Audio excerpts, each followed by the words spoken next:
Shalom Bapak Ibu Jemaat terkasih di dalam Tuhan Yesus Kristus. Kembali kita bersama-sama berkumpul, beribadah, memuji Tuhan. Dan sebelum kita akan memulai ibadah kita, saya undang Bapak Ibu Jemaat sekalian untuk bangkit berdiri. Kita akan memasuki prosesi, memasuki ruang ibadah.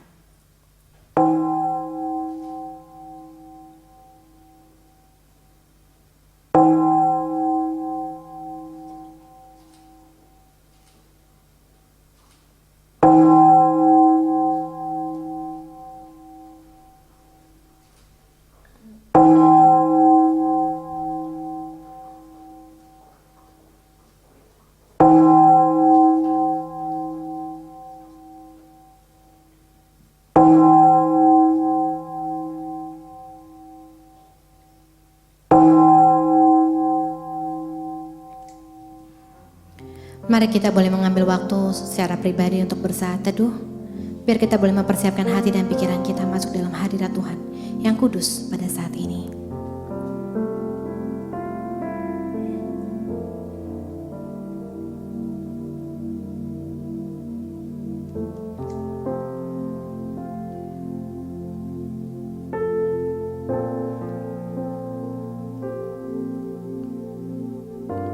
Terpujilah Tuhan yang telah memanggil kita untuk beribadah kepadanya. Kiranya kasih Allah yang ajaib melimpah kepada kita sekalian di sepanjang ibadah ini. Salam sejahtera bagimu dan selamat beribadah. Amin. Biarlah kita boleh masuk dalam hadirat Tuhan yang kudus pada saat ini, ibadah kita dalam perjamuan kudus. Biarlah kita boleh terus tertuju hanya kepada Tuhan dan tidak terjebak dalam rutinitas gerejawi kita. Engkau Tuhan yang teragung di dalam hidup ini. Hanya Engkau Tuhan yang layak untuk disembah, yang layak untuk dipuji, yang layak untuk ditinggikan.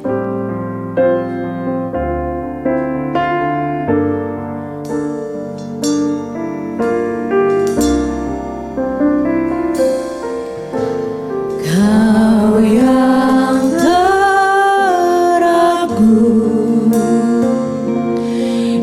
dalam hidup ini, kedalah Tuhan yang seperti Engkau, besar perkasa, penuh kemuliaan. Katakan Kau yang termanis, Kau yang termanis.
berdoa. Bapa di dalam sorga, kami bersyukur untuk segala kemurahan Tuhan yang Tuhan berikan di dalam hidup kami. Tuhan memelihara kami, Tuhan menyertai kami, Tuhan melindungi kami, Tuhan mendidik kami, membentuk kami untuk menjadi seperti yang Tuhan mau. Hari ini kami bersyukur untuk kesempatan kami dapat berfellowship kembali bersama umat-Mu, jemaat di tempat ini. Kami datang kepada Tuhan dengan ucapan syukur. Terima kasih Tuhan untuk kesempatan hari ini kami boleh datang kepada Tuhan. Pimpinlah kami ya Tuhan di kebaktian hari ini dari awal hingga akhirnya. Pimpinlah kami yang Tuhan percayakan melayani pada hari ini. Baik worship leader, pemain musik, juga setiap pihak yang terlibat, multimedia, dan juga hamba-Mu, Bapak Pendeta Netsen yang Tuhan percayakan untuk menyampaikan kebenaran firman. Layakan kami Tuhan, layakan kami untuk masuk dalam hadirat. Terima kasih Tuhan, kami berdoa juga untuk jemaat yang ada di rumah. Tuhan melawat mereka, Tuhan menjawab setiap doa mereka. Tuhan memberi kekuatan ketika mereka menghadapi segala permasalahan. Kami bersyukur, kami memiliki Allah yang besar seperti Engkau. Terima kasih Tuhan. Kami serahkan kebaktian ini dari awal hingga akhirnya ke dalam tangan Tuhan, dalam pimpinan-Mu ya Allah Roh Kudus. Di dalam nama Tuhan Yesus. Amin. Jemaat dipersilakan untuk duduk kembali. Manusia dalam hidupnya terkadang bisa berpura-pura untuk berbuat baik. Manusia dalam hidup juga terkadang bisa berpura-pura melayani Tuhan. Manusia bisa melakukan segalanya untuk menipu manusia yang lainnya, tetapi tidak dengan Tuhan. Begitu baiknya Tuhan di dalam hidup kita. Biar kita tidak sia-siakan kasih-Nya, tidak sia-siakan pengorbanannya, tidak mensia-siakan semua yang sudah Tuhan melakukan untuk menyelamatkan kita. Biar kita terus boleh menjadi manusia-manusia yang menyebarkan kasih yang tulus, karena Tuhan sudah memberikan itu di dalam hidup kita. Segala sesuatu tidak ada yang tertutup di hadapan Tuhan. Biarlah pada saat ini kita boleh mengakui dosa kita di hadapan-Nya. Hanya Tuhan yang mengetahui kedalaman hati kita. Tidak ada yang tersembunyi di hadapan-Nya. Dalamnya kasih-Mu Bapa, terlebih dari segalanya, pengorbanannya yang mulia, menyelamatkan kita. Dan biarlah semua itu boleh terus memulihkan hidup kita, membuat hidup kita menjadi lebih baik lagi dari hari ke hari, sampai pada akhirnya kita akan bertemu muka dengan Tuhan kita.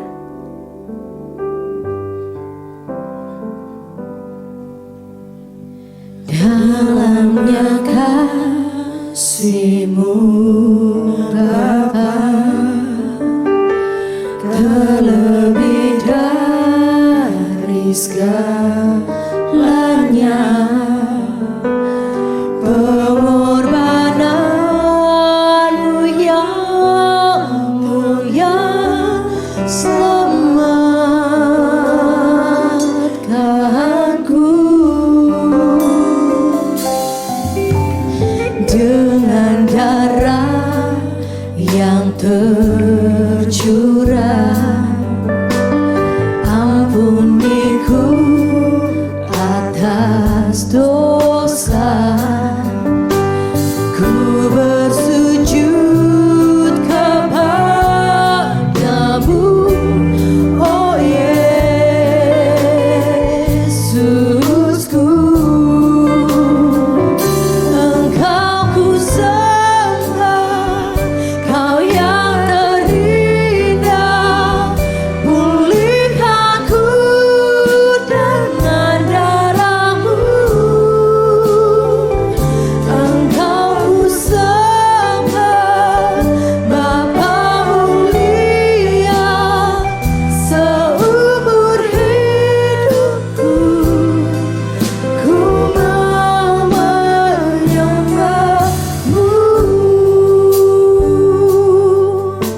Bila bunyinya terus mengingatkan kita betapa dalam kasih-Nya di dalam hidup kita. Dalamnya kasih-Mu Bapa, terlebih dari segalanya,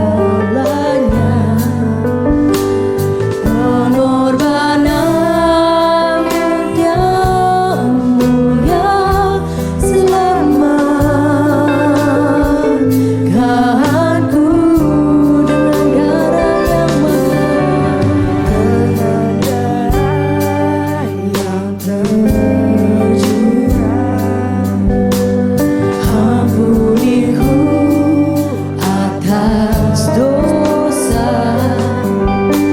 ku bersujud kepadamu, oh Yesusku.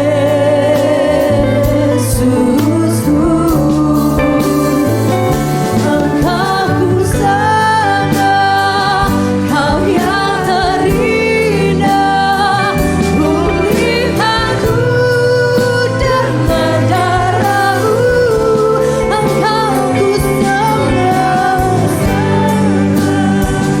Bapa mulia, seumur hidupku ku mau menyembah-Mu.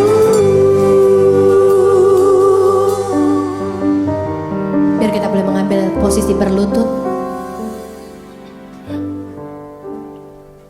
Biarlah dengan kerendahan hati kita boleh datang di hadapan-Nya. Biarlah saat ini tidak menjadi ritual semata, tapi boleh menjadi saat yang indah untuk datang di kaki-Nya. Sungguh tidak ada yang tersembunyi di hadapan-Nya. Akuilah setiap kesalahan kita. Pulihkan kami Tuhan dengan darah-Mu. Biar hidup kami tidak menjadi batu sandungan, tapi sungguh menjadi berkat dimanapun kami berada. Ampuni kami Tuhan.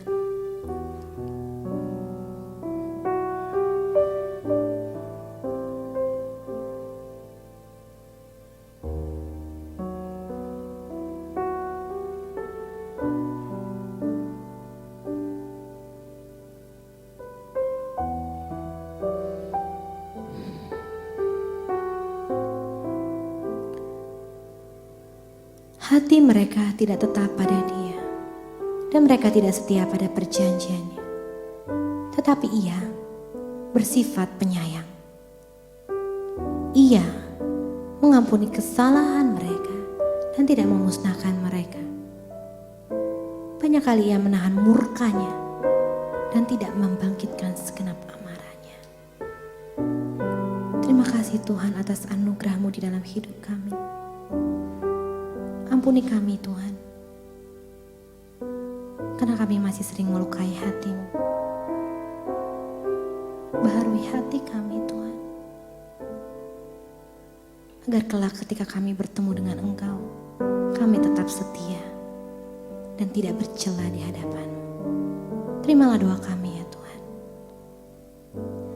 Ubahkan hati kami menjadi serupa dengan Engkau. Amin. Jemaat saya mengundang bangkit berdiri kembali. Engkau ku sembah, Kau yang terindah.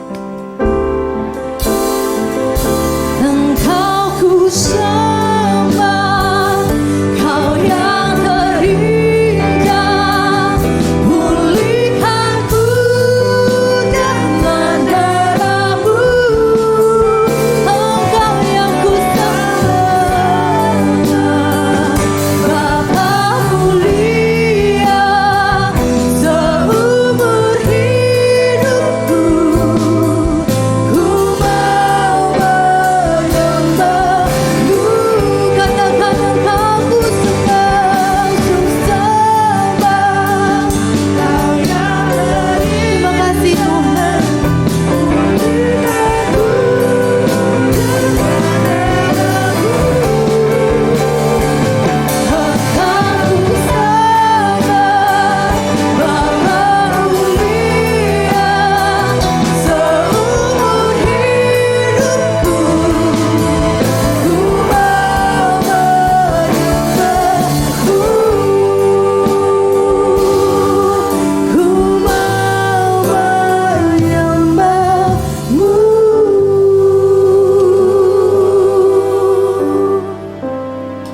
Biarlah hari-hari hidup kita terus boleh menyembah Kristus. Amin. Kita akan menerima kebenaran firman Tuhan pada saat ini. Biar kita mempersiapkan hati kita untuk menerima kebenarannya. Dengan tema kemenangan Yesus Kristus yang akan disampaikan oleh hambanya Pendeta Netsen. Biarlah firman yang boleh disampaikan terus boleh hidup di dalam hidup kita, nyata di dalam hidup kita, sehingga hidup kita boleh menjadi terang dimanapun kita berada. Ku cari wajah-Mu Tuhan, temukan kasih-Mu. Sungguh indah hidup bersama dengan Engkau.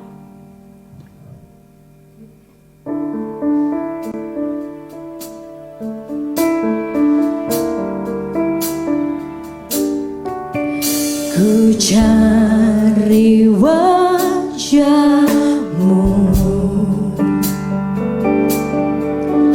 temukan kasih-Mu.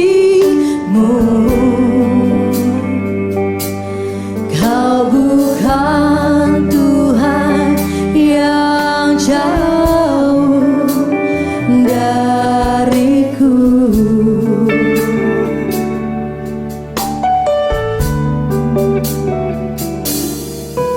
Ku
Engkau Tuhan Bapa yang mengasihi kami.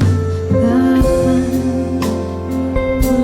mengasihi, kuasanya memulihkan hidup kita. kuasa-Mu memulihkan Hati yang baru diberikan kepada setiap hati yang baru Kau berikan.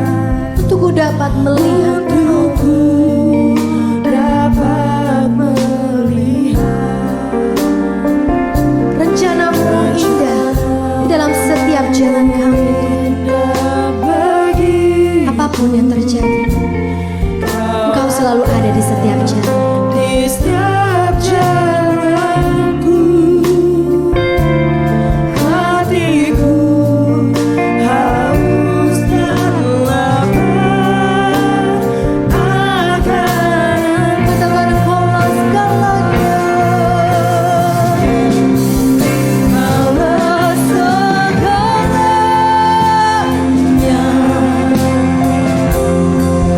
di dalam hidupku.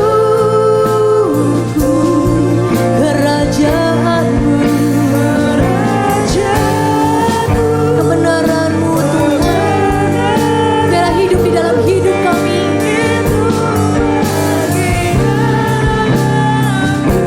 Kaulah yang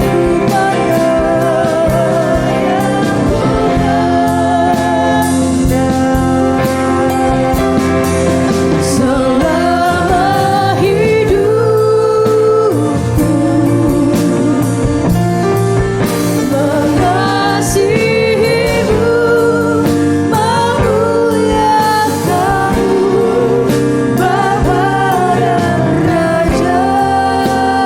Katakan mengasihi-Mu, Mengasihi-Mu, memuliakan-Mu, Bapa dan Rajaku.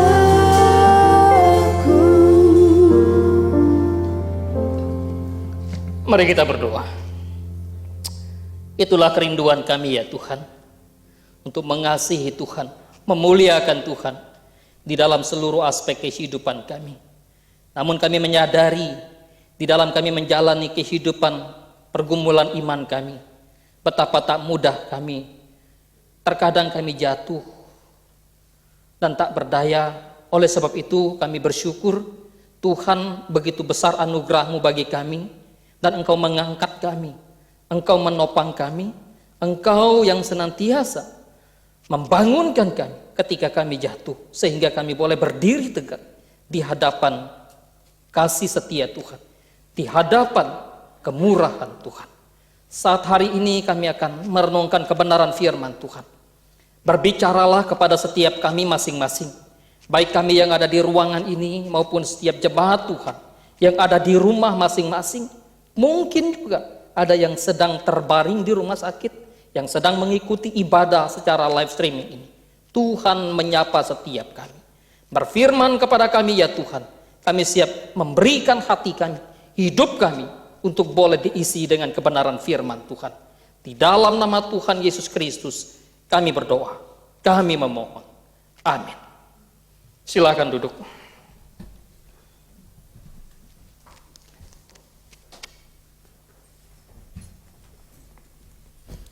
Shalom, selamat hari Minggu Bapak Ibu Saudara-saudara yang terkasih dalam nama Tuhan Yesus Kristus. Yang ada di tempat ini juga Bapak Ibu Saudara-saudara yang ada di rumah. Mungkin juga ada yang baru pertama kali mengikuti ibadah Gereja Reformasi Indonesia secara live streaming. Biarlah Tuhan menolong, Tuhan menyertai dan memimpin setiap kita. Di Minggu Kudus hari ini kita akan melaksanakan pelayanan sakramen perjamuan kudus, dan juga tentu ada peneguhan penetua dan pelantikan pengurus yang baru. Oleh sebab itu, sebagai satu landasan kebenaran firman Tuhan yang akan kita renungkan pada Minggu Kudus hari ini, saya membawa kita untuk membuka dari satu tulisan seorang rasul yang paling tua matinya, rasul yang paling terakhir dipanggil oleh Tuhan, dan menulis tentang kasih Tuhan yang begitu limpah. Rasul Yohanes. Injil Yohanes pasal yang ke-16 ayat yang ke-28 sampai ayat yang ke-33 saja yang akan kita renungkan. Saya akan bacakan kebenaran firman Tuhan ini untuk kita. Bapak Ibu Saudara-saudara yang dikasih Tuhan bisa memperhatikan di dalam Alkitabnya masing-masing atau di dalam iPad-nya atau handphonenya. Oleh sebab itu demikian firman Tuhan. Aku datang dari Bapa dan aku datang ke dalam dunia. Aku meninggalkan dunia pula dan pergi kepada Bapa.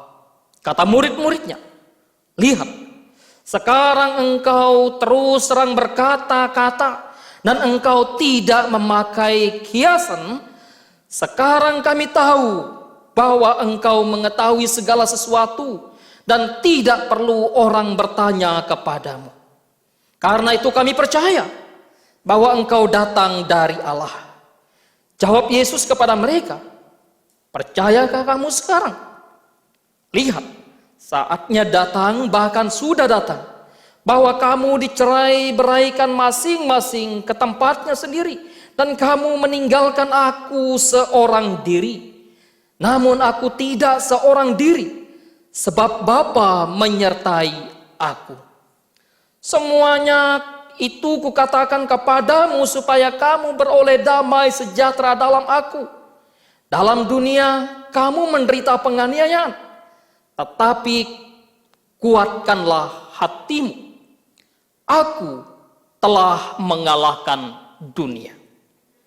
Aku telah mengalahkan dunia. Kemenangan Yesus Kristus. Bapak Ibu Saudara-saudara yang terkasih di dalam nama Tuhan Yesus Kristus. Kemenangan tentu ketika orang sedang dalam satu pertarungan menjadi satu dambaan, bukan? Ketika orang berperang, maka yang diinginkan adalah kemenangan, bukan kekalahan. Ketika orang sedang berlomba dalam dunia olahraga misalnya, maka perlombaan bukan saja ingin menampilkan suatu permainan yang terbaik, tetapi lebih daripada itu bagaimana permainan bisa dimenangkan. Beberapa waktu lalu, ya, kemenangan misalnya Piala Champions. Bagi sebagian orang mungkin tidak memprediksi ketika Chelsea bisa menjadi the winner, menaklukkan kelompok atau menaklukkan tim dari Manchester City. Yang notabene-nya di atas kertas barangkali orang banyak mengunggulkan tim dari Manchester City. Oleh sebab itu kemenangan pun seringkali, ya kalau dalam dunia pendidikan, maka menjadi rindu tiap orang tua yang mengutus anaknya untuk sekolah.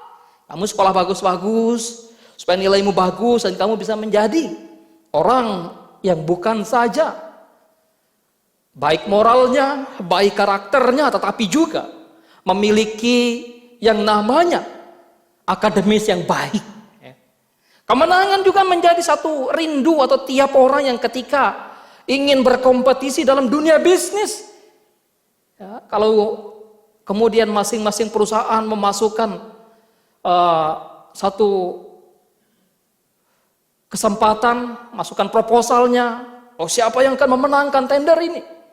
Ya pasti tiap perusahaan yang berusaha berjuang di sana akan rindu. Wah, kita berdoa ya supaya perusahaan kita yang menang tender ini dan sebagainya. Demikian juga sebetulnya kalau kita membaca kebenaran firman, ada kemenangan yang sebetulnya dinyatakan di dalam Alkitab.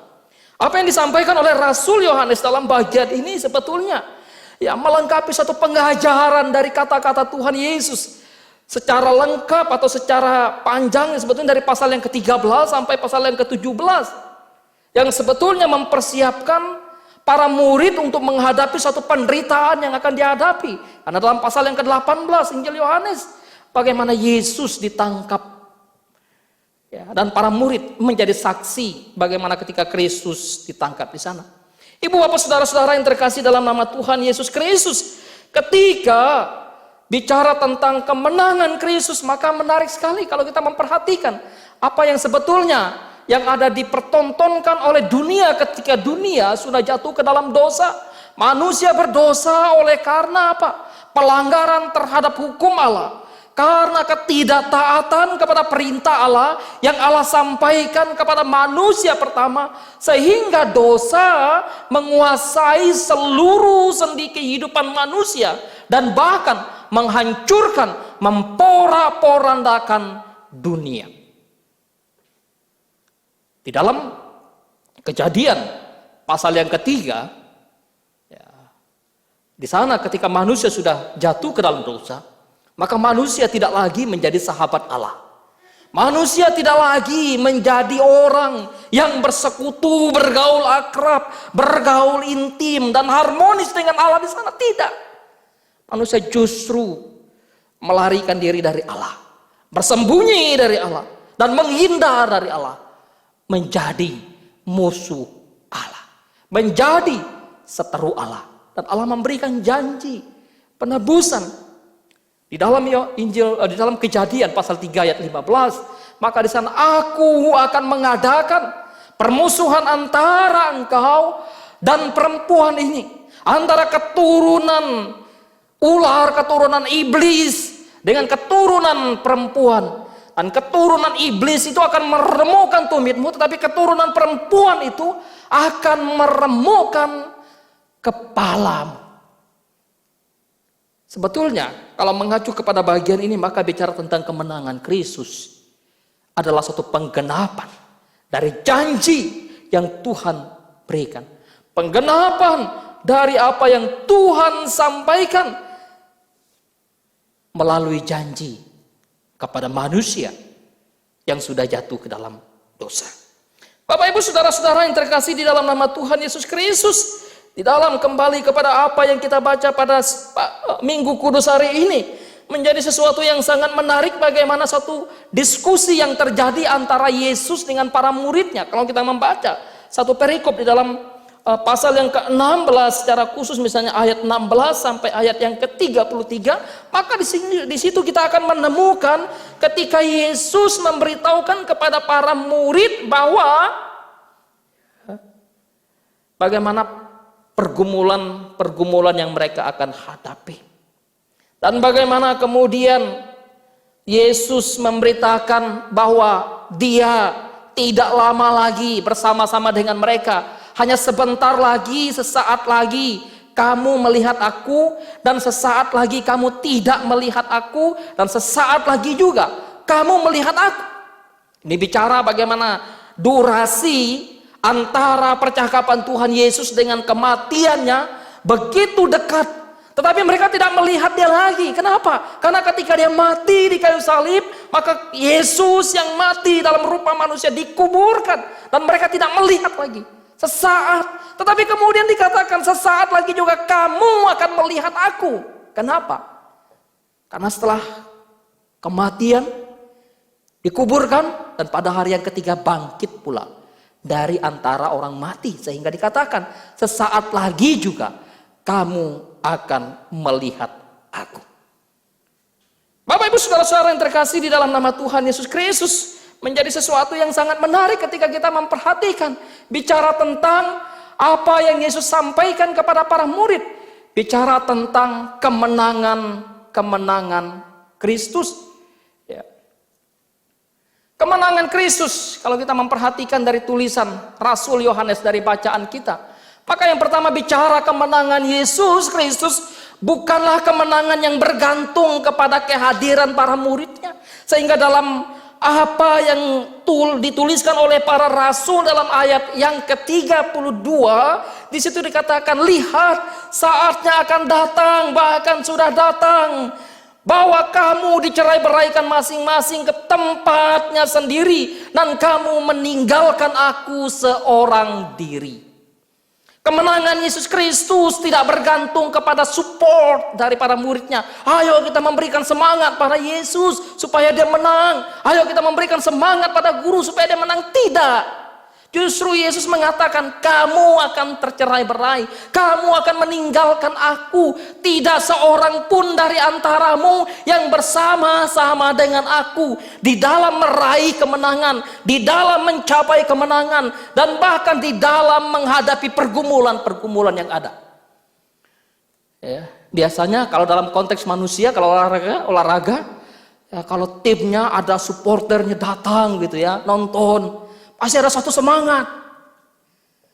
Ya, beberapa waktu yang cukup panjang di masa pandemi ini, bagaimana pertandingan-pertandingan baik tingkat nasional maupun tingkat internasional yang sering kali ya, yang beberapa waktu walaupun tidak sering ya, beberapa kali juga dimainkan tanpa penonton, tanpa supporter.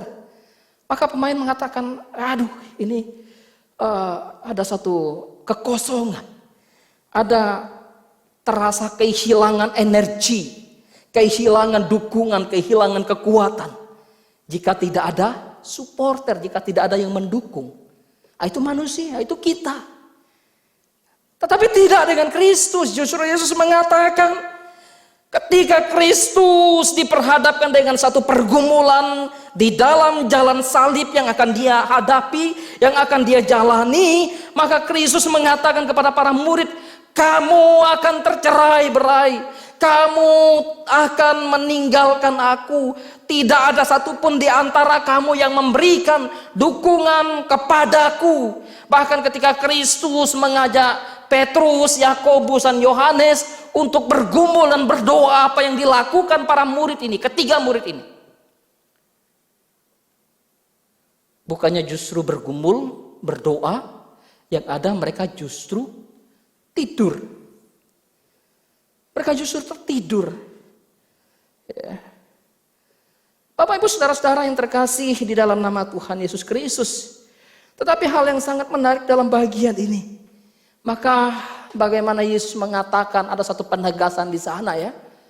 Aku tidak seorang diri, sebab Bapa menyertai aku.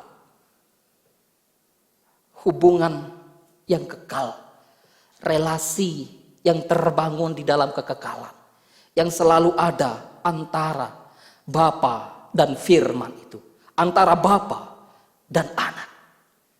Ketika kita bergumul, berjuang, barangkali orang lain meninggalkan kita, satu demi satu langkahnya pergi. Tetapi jangan khawatir kalau kita menjalankan apa yang menjadi bagian Allah, yang Allah percayakan pada kita. Karena kita tidak sendiri. Ada penyertaan Allah. Ada penyertaan Tuhan.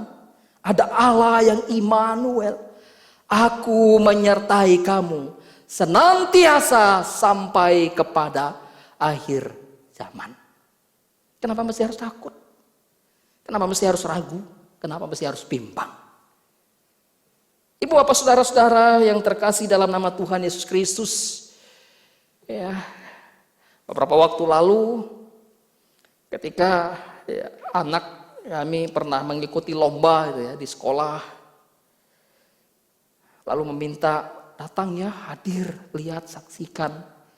Saya pikir, oh iya, saya akan menyaksikan mereka, saya akan hadir, memberikan support, memberikan semangat. Maka anak tampil dengan semangat, anak tampil, dengan ya, percaya diri. Walaupun waktu diajar di rumah kayaknya ini nggak percaya diri nih. Kayaknya kamu nih, kelompok kalian ini bisa menang atau bisa tidak gitu kan. Tapi pada akhirnya ya mereka paling tidak dapat nomor urutan ketiga lah dari tingkat persekolahan di yayasan di mana mereka ada. Tapi waktu dia menang, saya melihat ada yang senang, tapi salah satu anak saya dia biasa-biasa aja. Dia tidak merasa, waduh happy, tidak. Tapi anak saya yang pertama beda. Kalau dia menang, waduh dia dapat medali, dapat juara atau dapat trofi, dia akan senang sekali gitu ya.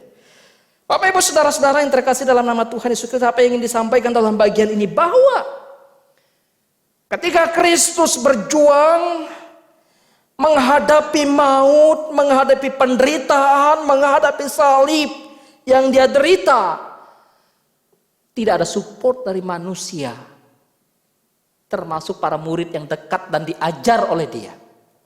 Yang ada mereka justru lari mengambil angka 1000, tinggalkan Yesus. Ya. Orang-orang yang ada di sekitar Yesus hanyalah orang-orang yang menjadi oponen daripada Yesus itu sendiri. Yang menolak, yang melawan, yang memberontak terhadap dia. Tetapi hal tersebut tidak menyurutkan langkah Kristus untuk tetap di dalam perjuangannya, menjalani jalan salib dengan kerelaan hati, dengan ketulusan, dengan keikhlasan. Kenapa? Karena dia tahu dia tidak sendiri. Ada penyertaan Bapa yang bersama dengan dia. Hal yang kedua yang bisa kita lihat dari kemenangan Kristus dari konteks bacaan kita.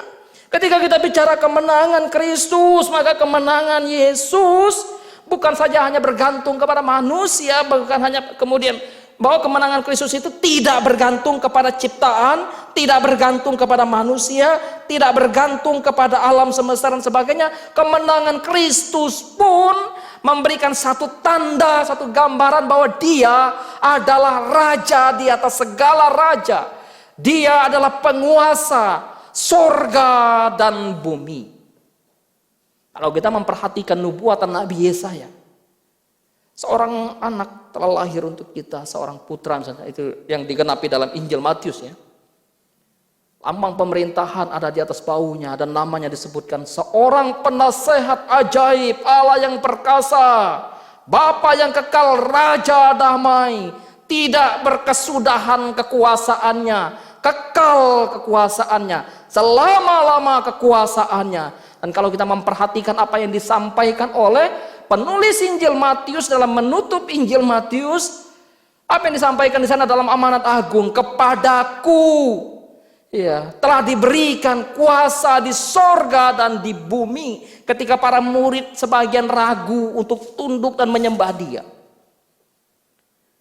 maka raja-raja di dunia ini hanyalah raja-raja yang sebetulnya bagi mereka mungkin mereka berkuasa hebat, kuat. Pada akhirnya mereka akan jatuh.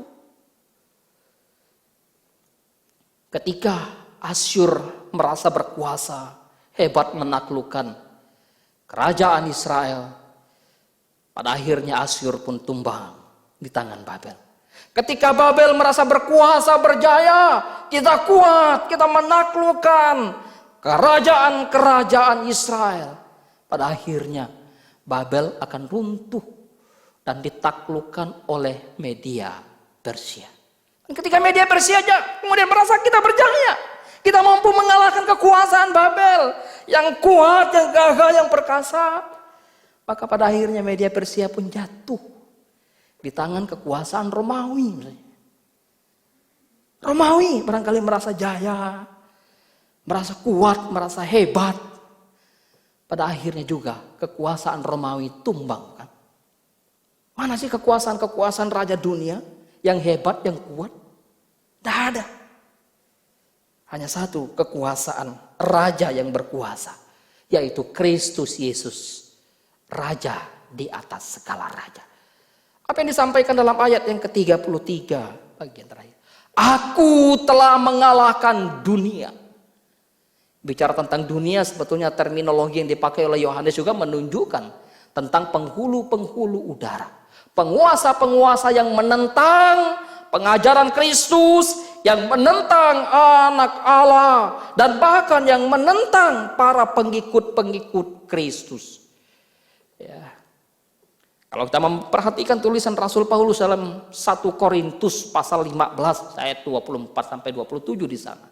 Sesudah ia membinasakan segala pemerintahan, kekuasaan dan kekuatan, karena ia harus memegang pemerintahan sebagai raja sampai Allah meletakkan semua musuhnya di bawah kakinya. Dan musuh yang terakhir yang dibinasakan ialah maut. Sebab segala sesuatu telah ditaklukkan di bawah kaki Kristus. Kalau kita perhatikan apa yang Paulus sampaikan kepada jemaat di Filipi, di dalam catatan Paulus tentang kenosis, Yesus Kristus yang dalam rupa Allah, tidak menganggap kesetaraan dengan Allah yang harus dipertahankan, mengosongkan diri, mengambil rupa menjadi manusia, menjadi hamba, taat sampai mati, bahkan sampai mati di kayu salib. Lalu Allah sangat meninggikan dia dan semua lutut akan bertelut di hadapannya. Semua lidah akan mengaku bahwa Yesus Kristus adalah Tuhan. Ibu bapak saudara-saudara yang terkasih dalam nama Tuhan Yesus Kristus, istilah mengalahkan dunia di dalam terjemahan lain juga memberikan atau menggunakan kata menaklukkan, menguasai. Sebelum Kristus datang, kuasa dosa menguasai manusia. Tidak ada manusia yang mampu mengalahkan kuasa dosa yang berkuasa atasnya.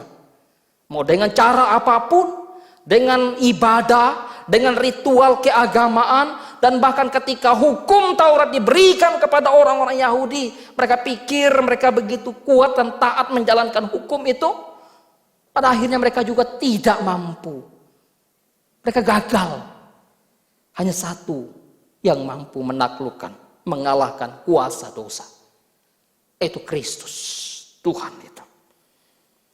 Bagaimana dengan kita?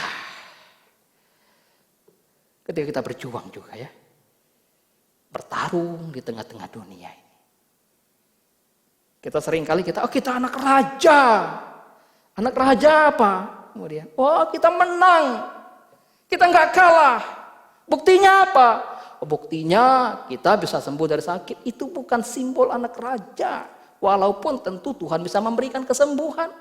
Tapi ketika tidak disembuhkan bukan berarti Tuhan tidak berkuasa dan tidak menjadi raja atasmu. Kamu bukan anak raja. Kenapa? Buktinya kamu miskin terus.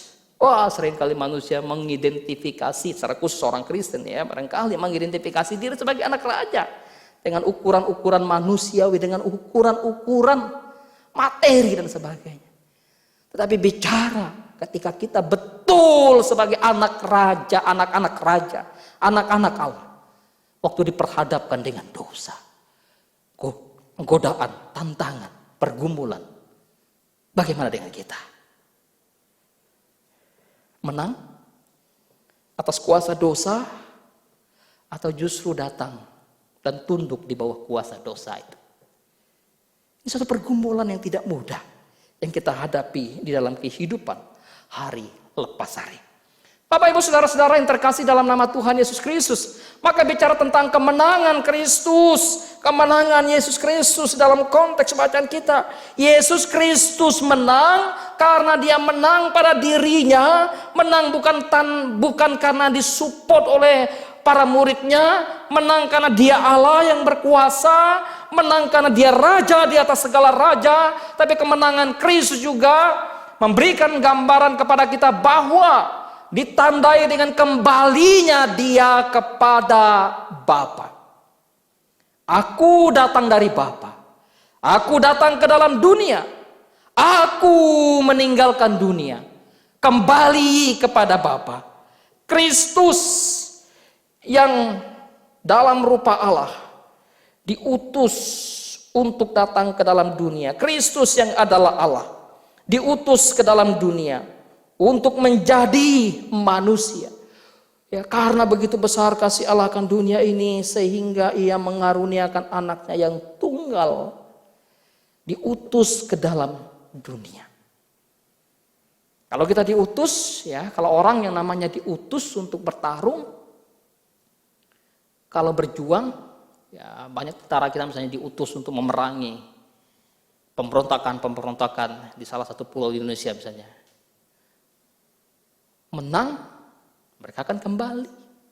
Kalau orang perang zaman dulu, kalau mereka menang, mereka akan kembali. Kalau mereka kalah, maka mereka menjadi budak dari bangsa yang mengalahkan mereka. Pertama, kalau mereka hidup. Kalau mereka kalah dan mereka binasa, mereka mati, maka mereka, ya, kalaupun mereka kembali, mereka tidak kembali dengan kehidupan lagi. Kembali dengan, ya dibawalah temannya tentara, misalnya yang hidup itu lalu digotong. Kembali hanya sebagai mayat. Kalaupun mereka kemudian kalah, gugur, mati, ya, kalaupun tidak kembali, maka hanya tinggal nama yang pulang. Tetapi tidak demikian dengan Kristus. Kristus yang diutus oleh Bapa ke dalam dunia, lalu dia mengatakan, aku datang ke dalam dunia. Aku diutus oleh Bapa. Kamu percaya itu? Kami percaya. Benar kamu percaya. Yesus sebetulnya, percayakah kamu?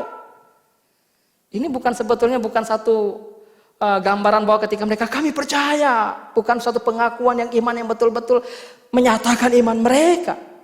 Bahwa mereka sungguh percaya karena pada akhirnya mereka belum memahami. Sehingga Yesus katakan, betulkah kamu percaya? Sama sebetulnya dengan apa yang dikatakan oleh Petrus.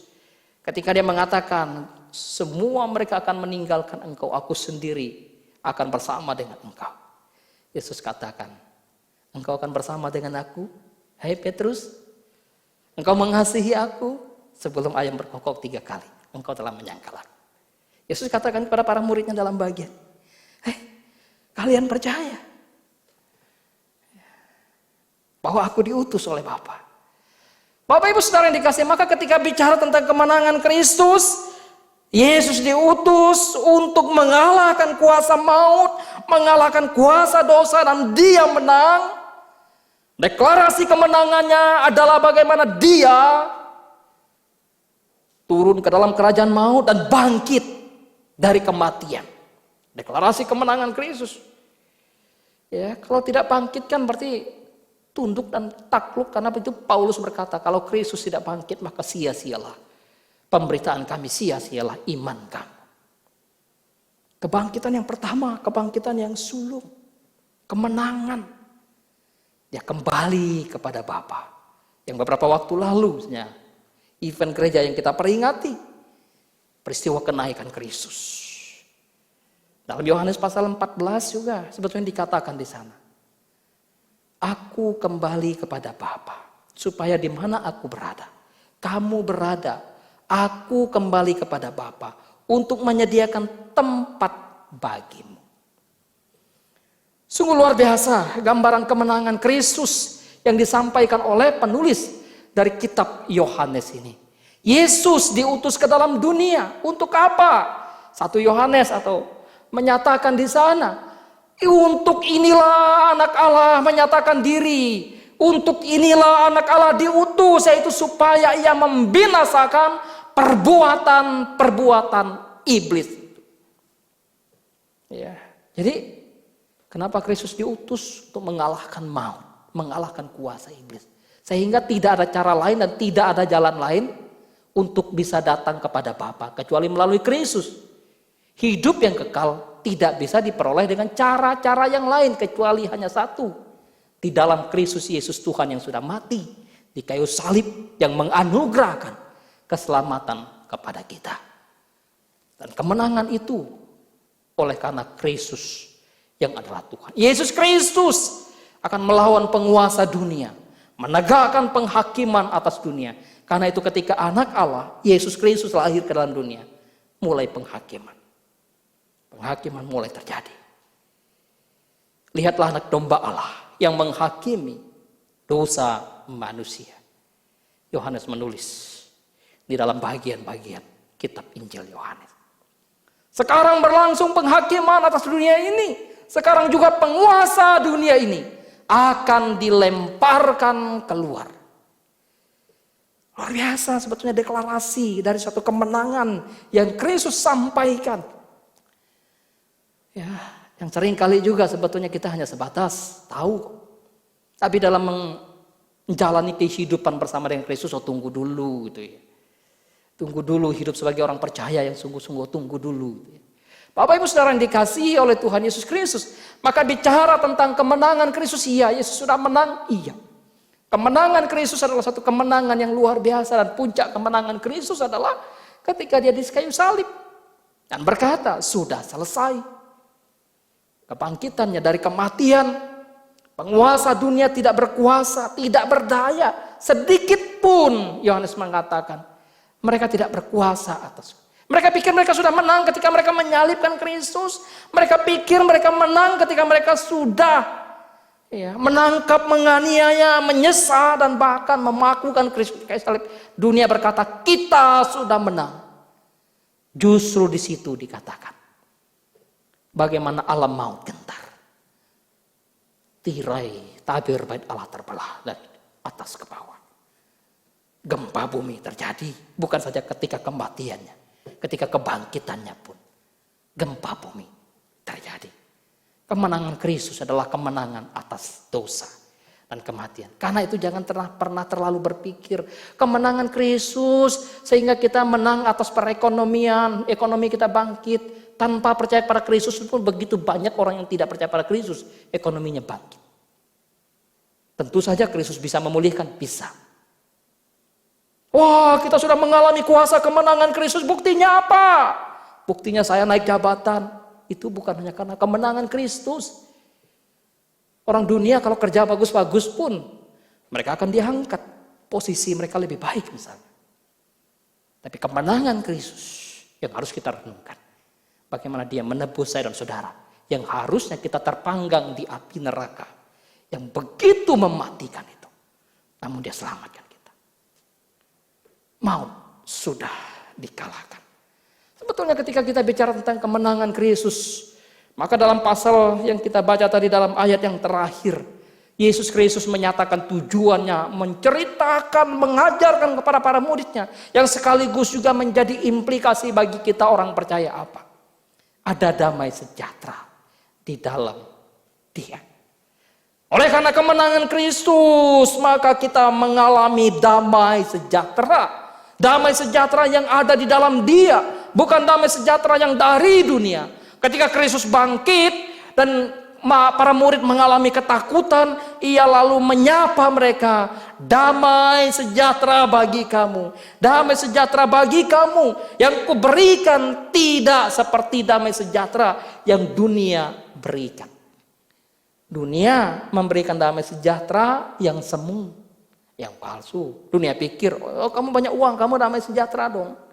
Ukuran damai sejahtera orang percaya bukan di situ, tapi bagaimana kehidupan yang benar.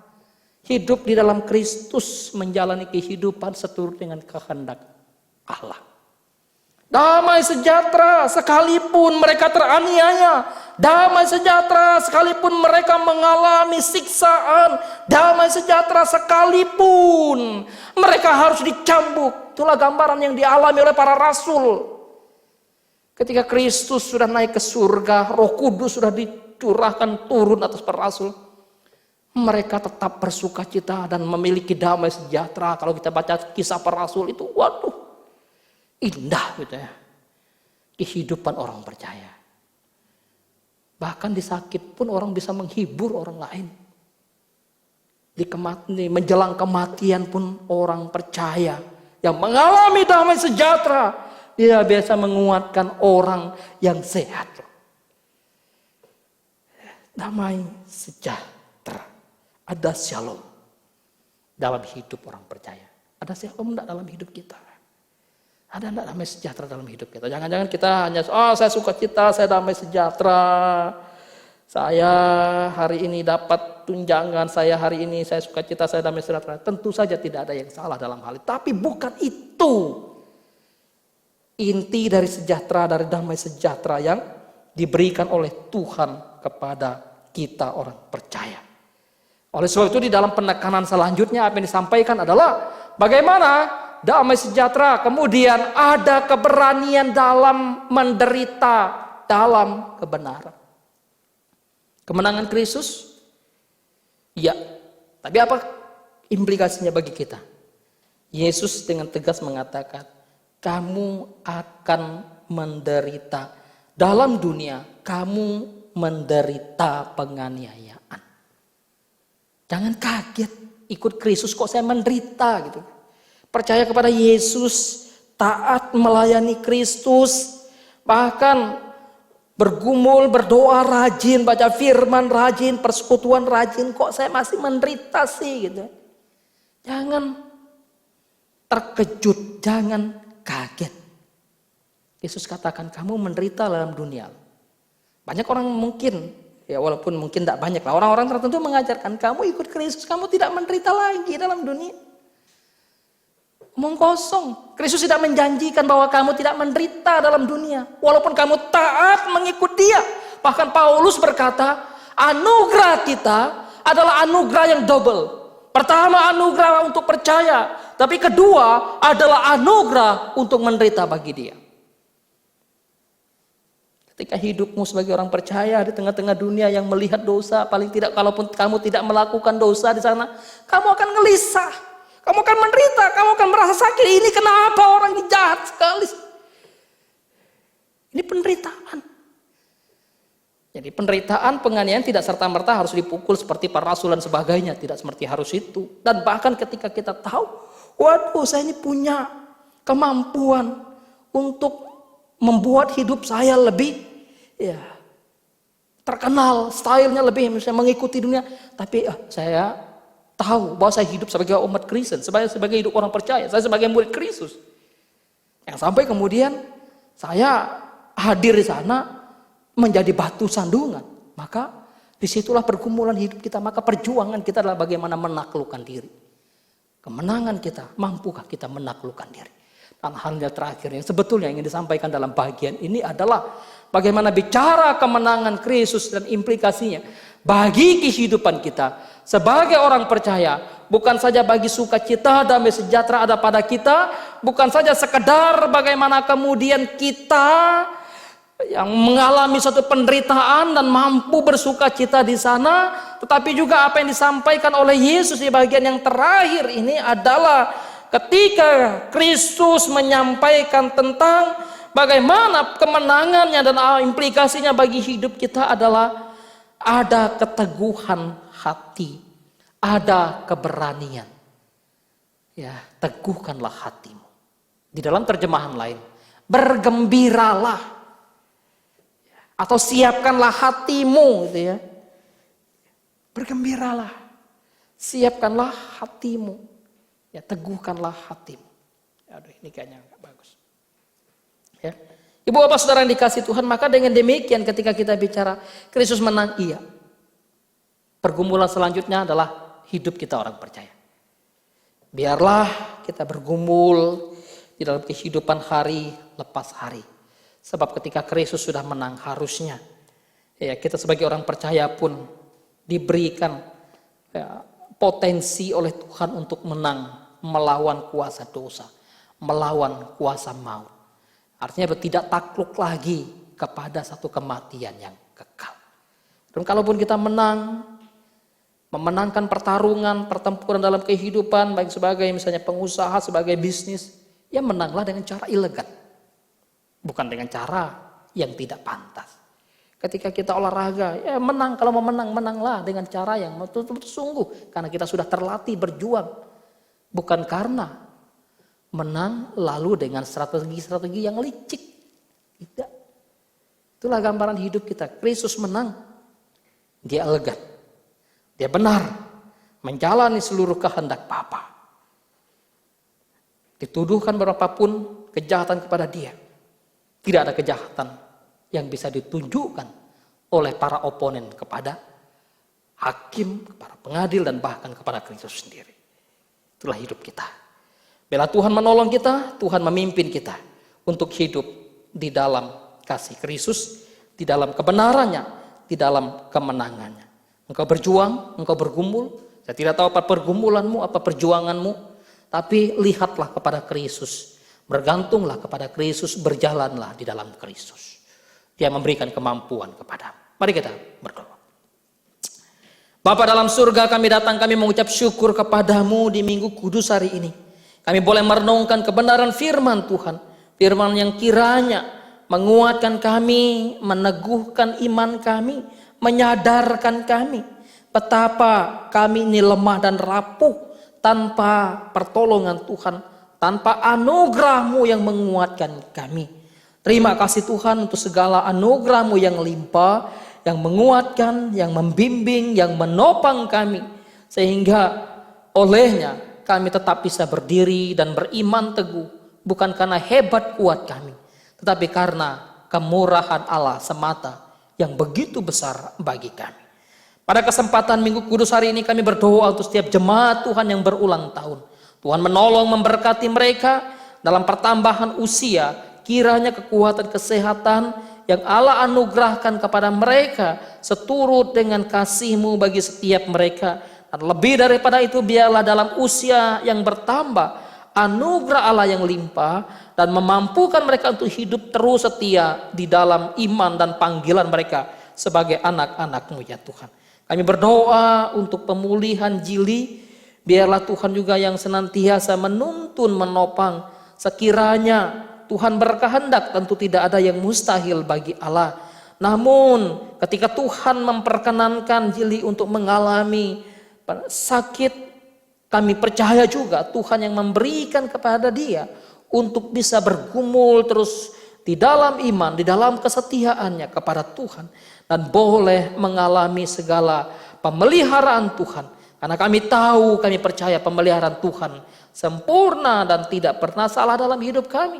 Entah kami sehat, entah kami sakit, entah kami kaya, entah kami miskin, entah kami berkecukupan maupun berkelimpahan.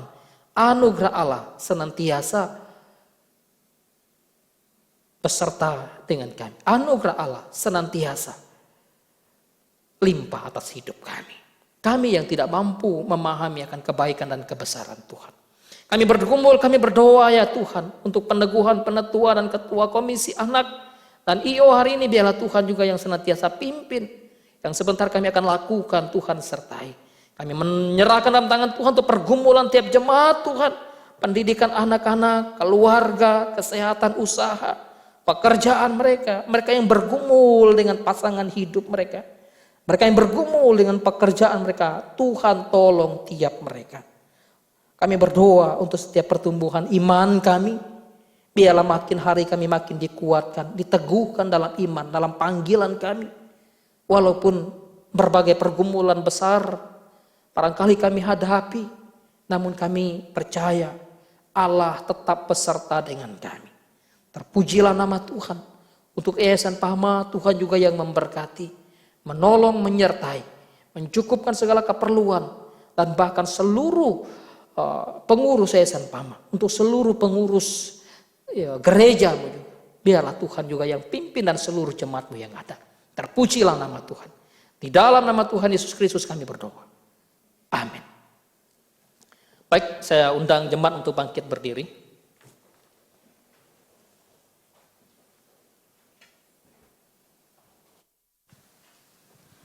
Bersama gereja segala pada tempat, marilah kita mengikrarkan pengakuan iman rasuli sebagai berikut. Aku percaya kepada Allah, Bapa yang Maha Kuasa, Khalik langit dan bumi, dan kepada Yesus Kristus, Anak yang tunggal Tuhan kita, yang dikandung dari Roh Kudus, lahir dari anak darah Maria, yang menderita sengsara di bawah pemerintahan Pontius Pilatus, disalibkan, mati dan dikuburkan, turun ke dalam kerajaan maut. Pada hari yang ketiga, bangkit pula dari antara orang mati, naik ke surga, duduk sebelah kanan Allah, Bapa yang Maha Kuasa, dan dari sana ia akan datang untuk menghakimi orang yang hidup dan yang mati. Aku percaya kepada Roh Kudus, gereja yang kudus dan am, persekutuan orang kudus, pengampunan dosa, kebangkitan orang mati, dan hidup yang kekal. Amin. Silakan duduk kembali.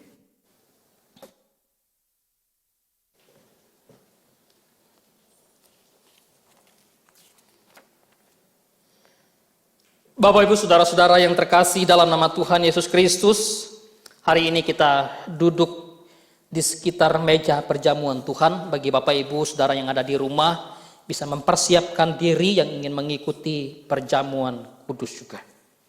Tuhan Yesus sendirilah yang menetapkan perjamuan kudus dan mengundang kita untuk merayakannya. Sebagaimana dikatakannya ketika ia mengadakan perjamuan malam itu bersama dengan para muridnya.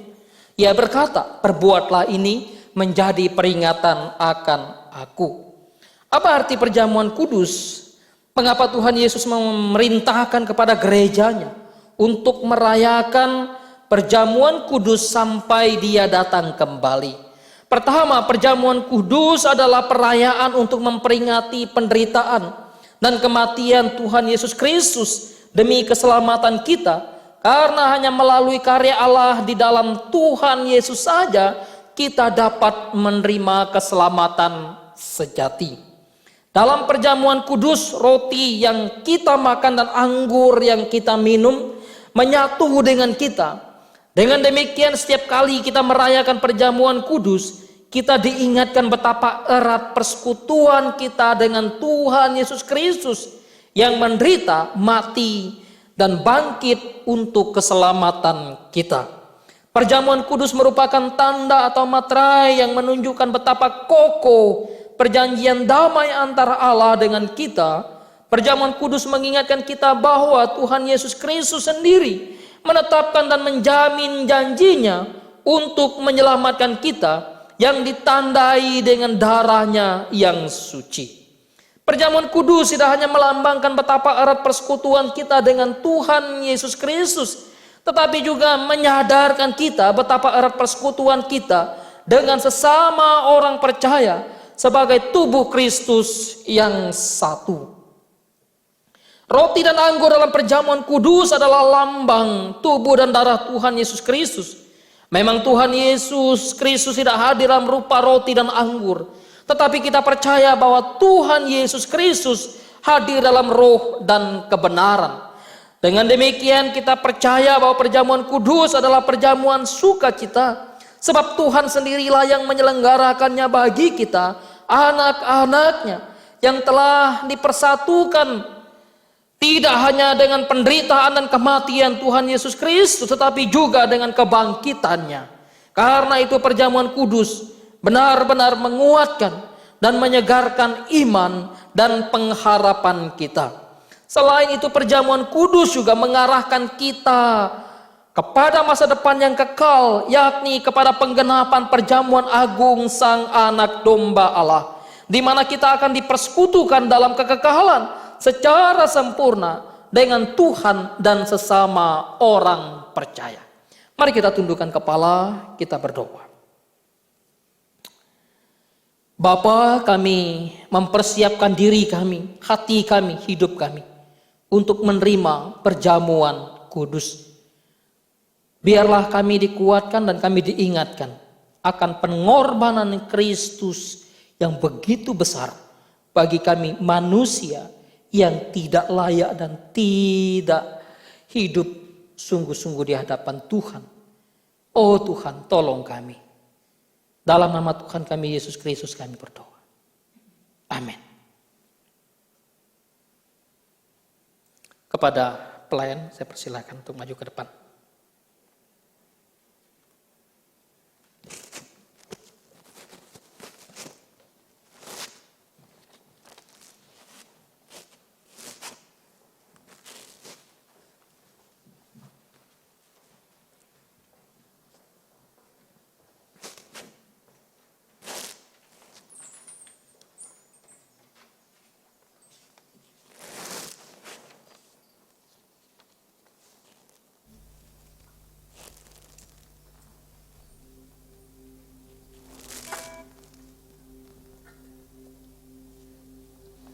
Saudara-saudara yang terkasih di dalam nama Tuhan Yesus Kristus, lihatlah meja perjamuan Tuhan.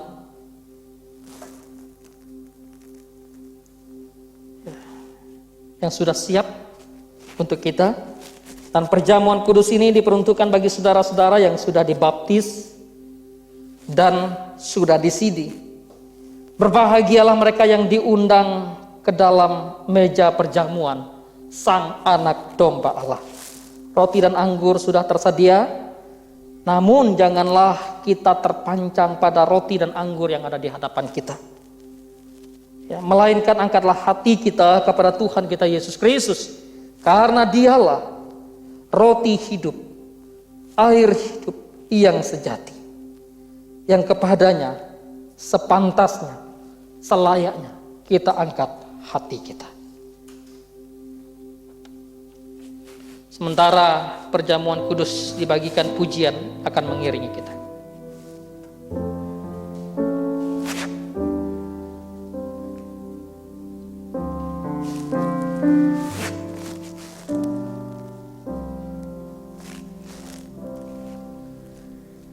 Mahkotanya Raja hidup, mulia bagimu.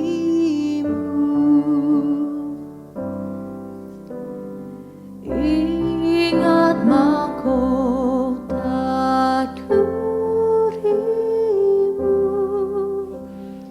pimpin ke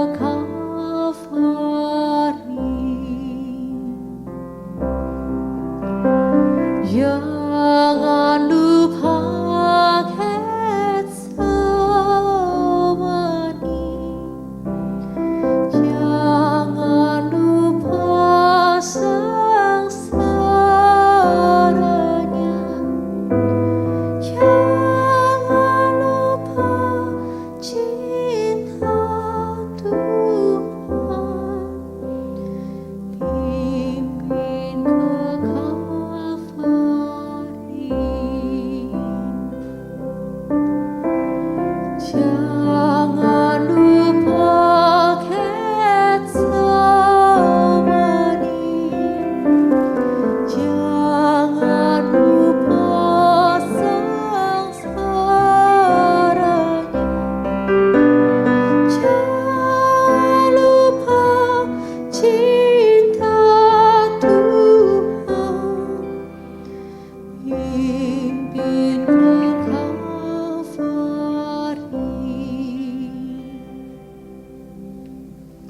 Apakah ada dari antara Bapak Ibu jemaat yang dikasih Tuhan yang ingin mengikuti perjamuan kudus tapi belum mendapatkannya?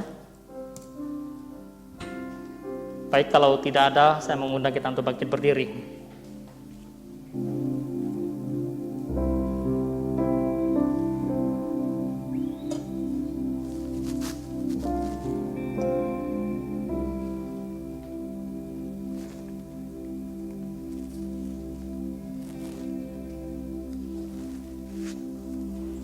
Mari kita angkat roti pada tangan kanan kita. Roti yang dipecah-pecahkan ini mengingatkan kita akan Tuhan Yesus Kristus yang telah sungguh-sungguh mengorbankan dirinya. Untuk keselamatan kita, seperti pada waktu malam ia diserahkan, diambilnya roti dan berkata, "Inilah tubuhku yang diserahkan bagi kamu.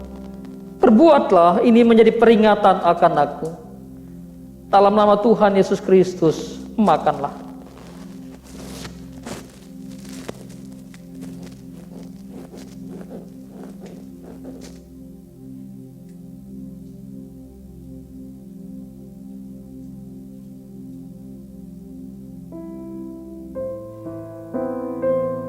Anggur pada tangan kanan saudara.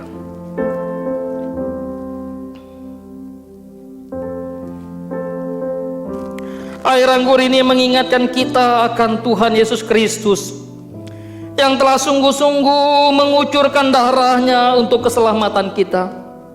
Seperti pada waktu malam ia diserahkan, diambilnya cawan minuman dan berkata, "Inilah darahku, darah perjanjian yang telah ditumpahkan bagi banyak orang untuk pengampunan dosa.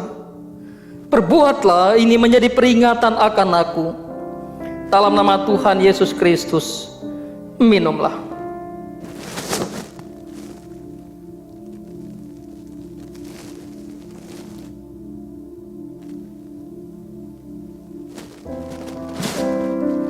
Marilah kita masing-masing berdoa kepada Tuhan.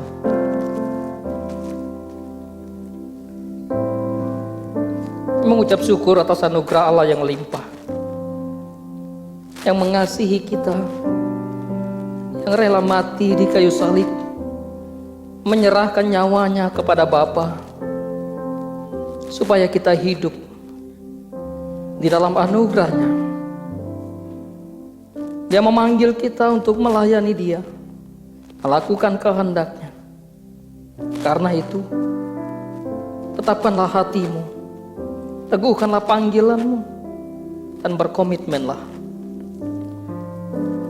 Bapa, kami bersyukur atas pelayanan meja perjamuan kudus yang boleh kami terima di Minggu Kudus hari ini. Tuhan begitu mengasihi kami dan mampukan kami terus untuk tetap setia mengasihi Tuhan, melakukan kehendak Tuhan. Dalam nama Tuhan Yesus Kristus kami berdoa. Amin. Jangan lupa Getsemani,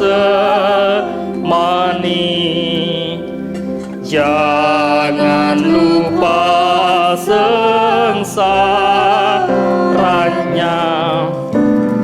jangan lupa cinta Tuhan, pimpin ke Kalvari.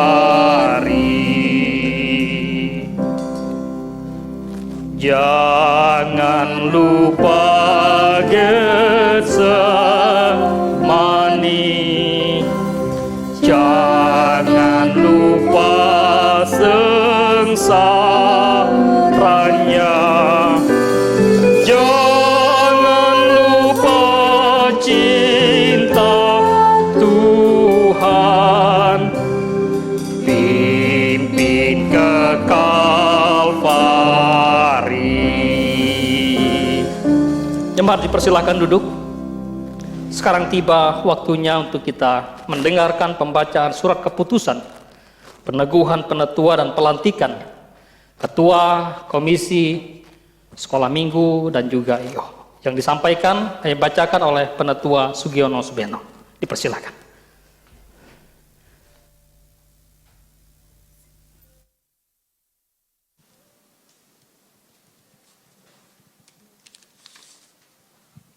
Bapak Ibu yang dikasihi Tuhan, Jemaat Gereja Reformasi Indonesia, baik yang hadir di ruangan ini maupun dimanapun Anda berada. Atas nama Gereja Reformasi Indonesia, saya akan membacakan surat keputusan sebagai berikut. Surat keputusan nomor GRI-PNT-210513-002. Pada hari ini, Minggu 6 Juni 2021, yang bertanda tangan di bawah ini atas nama Gereja Reformasi Indonesia berdasarkan hal-hal berikut ini, dengan ini memutuskan sebagai berikut. 1. Mengingat dan seterusnya. 2. Menimbang dan seterusnya. 3. Memutuskan. 1. Memberhentikan dengan hormat nama-nama di bawah ini dari jabatan Penatua Gereja Reformasi Indonesia karena telah selesai masa jabatannya, yaitu Saudari Marlina dan Saudara Andri Darwis. 2. Mengangkat nama-nama di bawah ini ke dalam jabatan Penatua Gereja Reformasi Indonesia. 1. Saudari Marta Butar-Butar periode ke-1 dengan jabatan sebagai bendahara.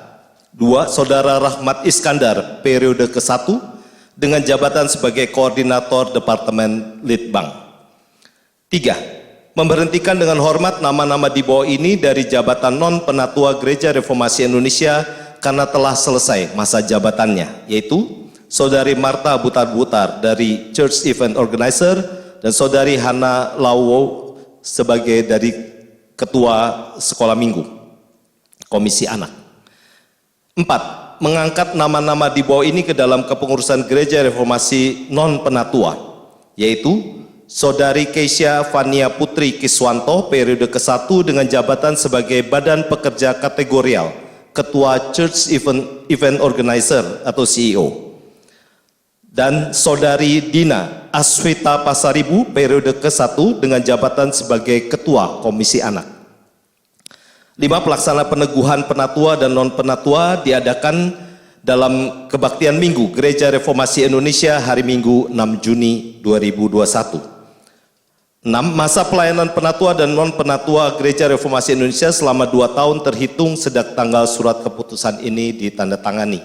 Demikian surat keputusan ini dibuat untuk dilaksanakan sebaik-baiknya demi hormat dan kemuliaan nama Tuhan Yesus Kristus Kepala Gereja.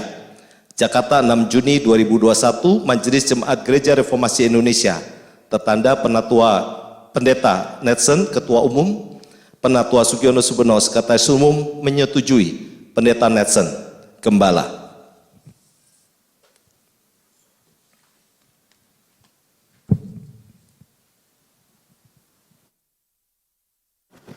Baik, terima kasih atas pembacaan surat keputusan peneguhan, penatua, dan pelantikan jabatan non-penatua pada hari ini. Kepada Saudara Rahmat Iskandar, persilakan maju. Saudari Marta Butar-Butar, silahkan maju.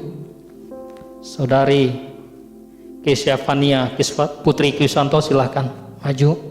Dan juga Saudari Dina Aswita Pasaribu, silahkan maju. Kepada Saudara Rahmat dan juga Saudari Marta diminta untuk berlutut.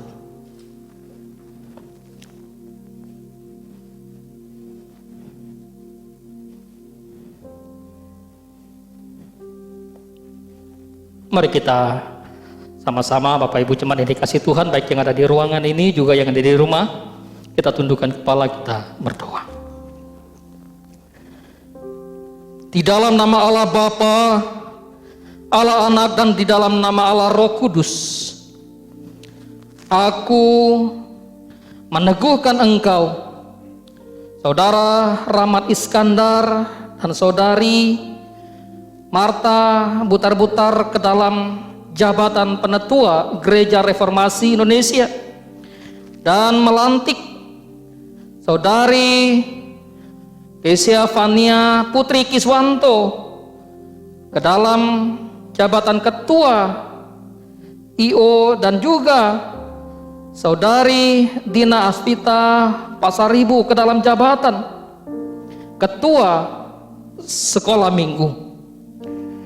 Biarlah Allah yang memanggil engkau Allah juga yang memberikan kecakapan kepadamu untuk menjadi alat di dalam tangannya, melayani Dia seturut dengan kehendaknya, membimbing engkau di dalam setiap tugas-tugas yang dipercayakan kepadamu, sehingga engkau beroleh hikmat, beroleh kebijakan, dan beroleh kasih karunia dengan hati yang sungguh-sungguh di hadapan Tuhan. Karena itu, hiduplah sesuai dengan panggilanmu, layanilah Dia di dalam hari-hari hidupmu, karena engkau tidak sendiri dan Dia terus menyertaimu di dalam pelayanan yang ada. Di dalam nama Allah Bapa, di dalam nama Allah Putra yaitu Tuhan Yesus Kristus, dan di dalam nama Allah Roh Kudus, hari ini engkau telah diteguhkan ke dalam jabatan penetua, Saudara Rahmat Iskandar dan Saudari Marta Butar-Butar. Engkau juga telah dilantik ke dalam jabatan Ketua IO, Saudari Kesiafania Putri Kiswanto. Dan engkau juga telah dilantik untuk menjadi Ketua Guru Sekolah Minggu, Saudari Dina Asvita Pasaribu. Hormat dan kemuliaan hanya bagi Allah Tritunggal, sekarang sampai selama-lamanya. Amin. Silakan berdiri.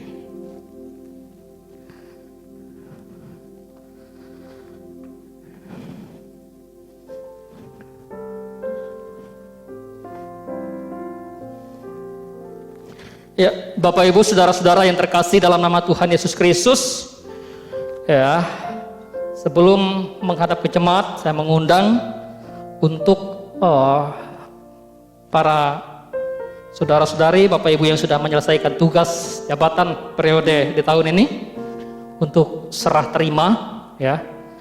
Terima kasih untuk segala pelayanan, juga kepada Saudari Marlina Sari, dipersilakan untuk maju. Ya. Dan untuk mewakili, ya, Andri Darwis, Tuan Andri Darwis, silakan maju. Ya. Oke. Kepada Saudari Hana Lawole, Ketua Guru Sekolah Minggu, juga silakan maju, ya. Akan dilakukan serah terima tugas yang ada. Ya. Sekali lagi, Tuhan yang mempercayakan pelayanan ini kepada kita semua. Tuhan juga yang terus memampukan kita, menguatkan kita, meneguhkan kita dalam melayani Dia. Yang sudah menyelesaikan tugas masa pelayanannya, bukan berarti kemudian saudara-saudari atau Bapak Ibu tidak melayani. Tetap ada tugas tanggung jawab yang ada. Secara struktural tentu akan berganti, tetapi secara fungsional dalam pelayanan tetap harus ada. Sekarang kita akan menyaksikan serah terima jabatan tugas dari bendahara yang lama, yaitu Ibu Marlina Sari, kepada penetua yang baru, Ibu Penetua Marta Butar-Butar.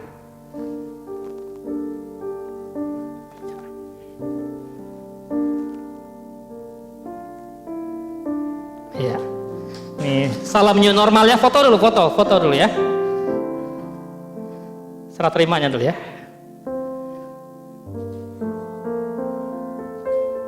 Oke, ini jangan dilewatkan foto, ini dokumen penting ya. Nanti siaplah Bu Marta getar-getir ya, mengurus keuangan kita ini, Menteri Keuangan ini. Ya, selanjutnya serah terima untuk dari IO yang lama, Ibu Penetua Marta Butar-Butar menyerahkan kepada Saudari Kesiapania Putri Kiswanto. Ya. Oke, selamat melayani. Ini mengurus segala event gereja, segala event gerejawi ada di bawah Saudari Kesiapania Putri Kiswanto ini. Ya, biarlah Tuhan menolong setiap kita juga untuk boleh bergandengan tangan satu dengan yang lain. Selanjutnya serah terima dari Ketua Guru Sekolah Minggu yang lama, Saudari Hana Lawole, yang diserahkan kepada ketua guru sekolah minggu yang baru, itu Saudari Dina Aspita Pasaribu. Oh ya, karena sesama guru sekolah minggu ya, tetap masih ada sesama guru sekolah minggu. Inilah keunggulan sebetulnya gereja kita, dalam pengertian bahwa tiap kita punya kesempatan untuk mengurus, melayani.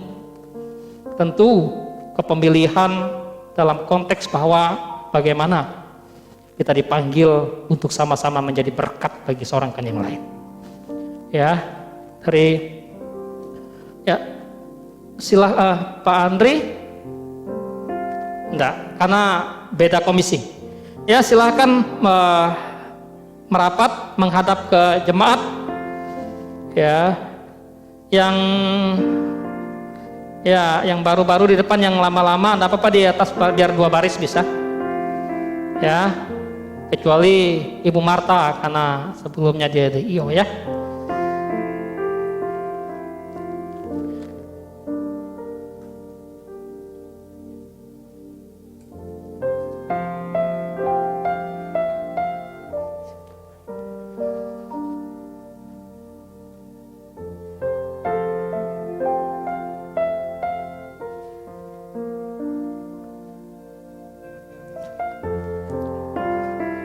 Ya, jangan bubar dulu ya, tetap dulu ya. Bapak Ibu jemaat yang dikasihi Tuhan, ini kepengurusan yang baru, pergantian setiap tahun. Tentu pergantian yang berbeda dalam pengertian bahwa tiap tahun itu ada satu pemilihan penetua. Ya, selamat kepada Bapak Penetua Rahmat dan juga Ibu Penetua Marta. Selamat juga kepada Saudari Kesia Fania Putri Kiswanto menjadi ketua IO, dan juga selamat kepada Saudari Dina Avista Pasaribu untuk menjadi ketua guru sekolah minggu. Tetap dukung mereka, tetap support mereka, kita semua ya, tetap bantu mereka. Dan terima kasih kepada Bapak Andri, Ibu Marlina Sari, dan juga Saudari Hana yang tentu sudah memberikan suatu pelayanan yang luar biasa, pelayanan yang sangat memberkati kita semua. Tuhan terus menolong, memberkati di dalam tugas bersama keluarga dan juga pelayanan di tengah-tengah jemaat selanjutnya. Ya, Tuhan terus menolong, memberkati kita semua. Kita sekali lagi beri hormat dan kemuliaan bagi nama Tuhan untuk mereka.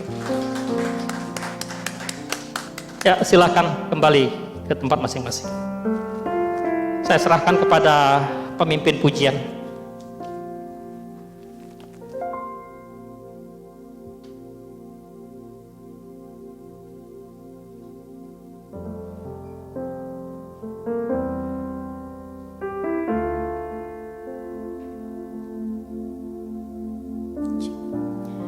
Sebagai ungkapan syukur kita akan memberikan persembahan yang akan diedarkan di dalam 3 kantong: amplop hitam untuk operasional Gereja Reformasi Indonesia, amplop merah untuk kepanitiaan, dan amplop ungu untuk perjamuan kudus.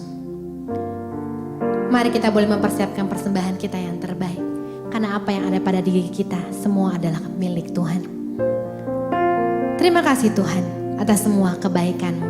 Terima kasih Tuhan atas semua anugerah-Mu.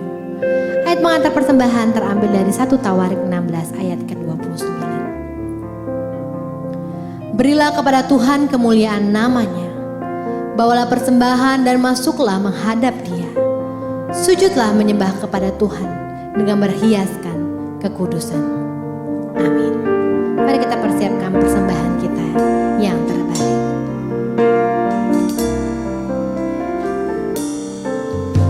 Semua yang ada padaku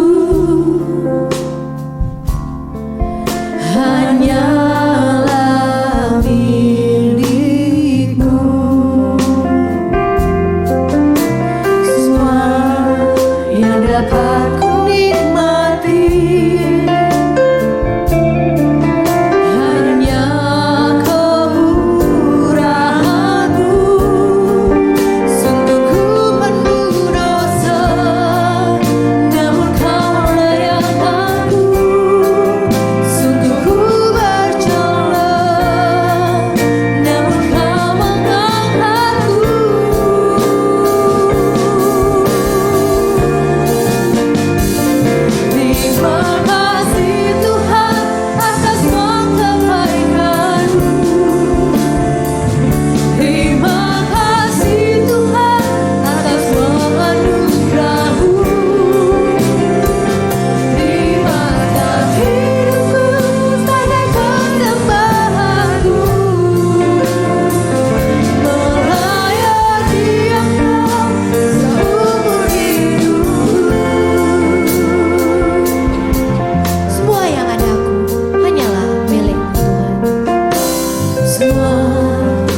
ada padaku hanyalah milikku. Semua yang dapat ku nikmati hanya kemurahan-Mu. Sungguh ku penuh dosa, namun Kau layakanku. Sungguh ku bercela, namun Kau mengangkatku. Saudara jemaat kami bangkit berdiri. Terima kasih Tuhan atas semua kebaikan-Mu. Terima kasih Tuhan atas semua anugerah-Mu. Di mana hidupku bagai persembahanku, melayani Engkau seumur hidupku. Terima kasih Tuhan atas semua kebaikan-Mu. Terima kasih Tuhan atas semua anugerah-Mu. Terima kasih hidupku bagai persembahanku, melayani Engkau seumur hidupku. Melayani Engkau seumur hidupku. Melayani Engkau seumur hidupku. Mari kita satu dalam doa. Allah Bapa yang penuh cinta kasih, rahmat-Mu besar, anugerah-Mu berlimpah atas hidup kami yang kami terima melalui anak-Mu yang tunggal, Tuhan Yesus Kristus, yang sudah menang atas maut dan kami boleh ikut menang di dalamnya. Terima kasih Tuhan untuk pemberitaan firman hari ini. Terima kasih untuk puji-pujian yang kami boleh naikkan kepadamu. Terima kasih untuk perjamuan kudus yang menguatkan dan menyegarkan iman dan pelayanan kami. Terima kasih kalau kami boleh menyaksikan bagaimana Tuhan memanggil sebagian dari anak-Mu menjadi penatua dan juga menjadi pengurus di Gereja Reformasi Indonesia. Terima kasih untuk segala sesuatu yang sudah Tuhan limpahkan di dalam hidup kami, sehingga hari ini kami masih boleh beribadah kepadamu. Oleh sebab itu Tuhan, di dalam ungkapan syukur kami mau supaya persembahan yang kami kumpulkan ini boleh menjadi persembahan yang harum di hadapan-Mu.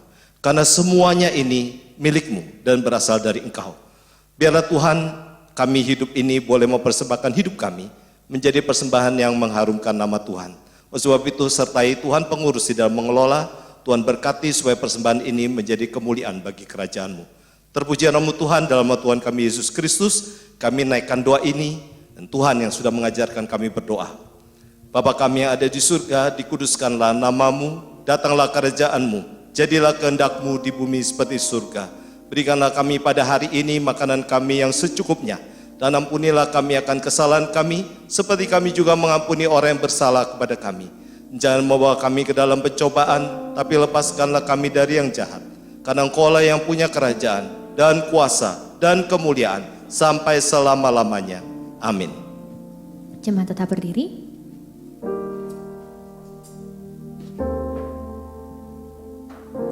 Kita akan kembali ke tempat kita masing-masing dan melakukan aktivitas kita kembali. Dan sebelum kita mengakhiri ibadah kita akan membaca petunjuk hidup baru yang terambil dari Wahyu 3 ayat ke-21. Mari kita baca bersama-sama.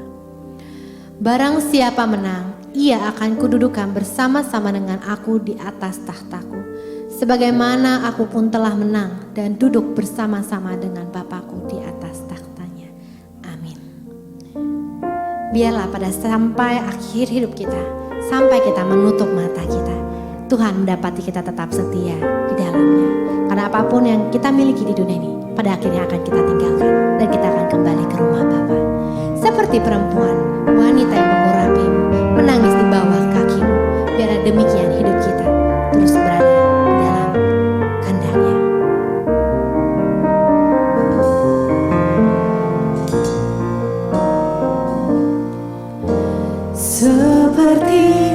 wanita mengurapimu, menangis di bawah kakimu. Demikian hidupku mau mengasihimu, Yesus Engkau baik bagiku. Sampai akhir ku menutup mata, ku tetap setia menanti janjimu. Sampai ku dapatkan mahkota kehidupanku, ku tetap setia untuk melayanimu.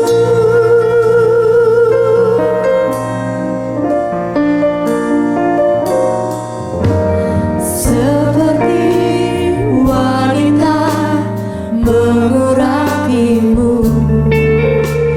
menangis di bawah kakimu. Demikian hidupku mau mengasihimu, Yesus Engkau baik bagiku. Sampai akhir ku menutup mata, ku tetap setia menanti janjimu. Sampai ku dapatkan mahkota kehidupanku, ku tetap setia untuk melayanimu. Sampai akhir ku menutup mata, ku tetap setia menanti janjimu. Sampai ku dapatkan mahkota kehidupanku, ku tetap setia untuk melayanimu. Sampai akhir ku menutup mata, ku tetap setia menanti janjimu. Sampai ku dapatkan mahkota kehidupanku, ku tetap setia untuk melayanimu. Ku tetap setia untuk melayanimu.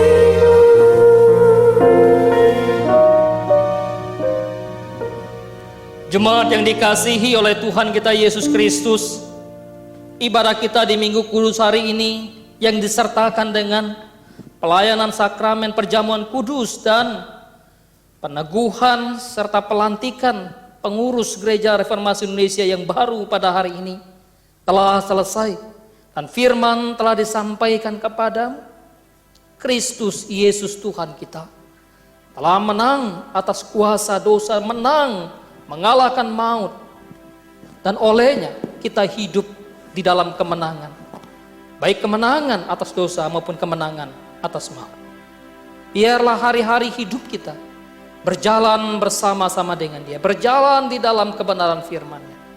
Jangan takut, karena engkau tidak sendiri.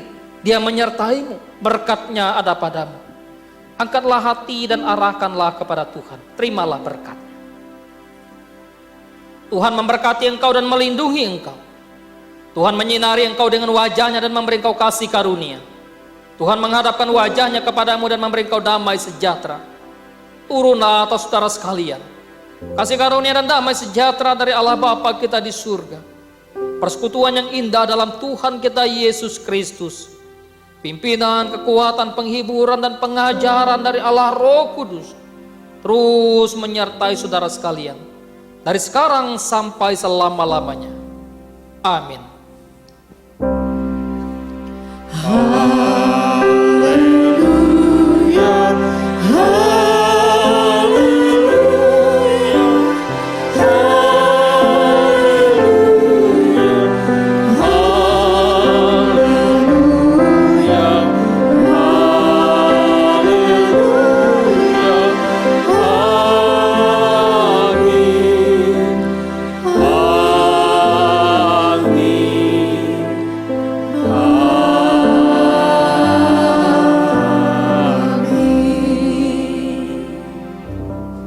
Amin. Silahkan duduk, bersaat teduh pribadi, ibadah kita selesai.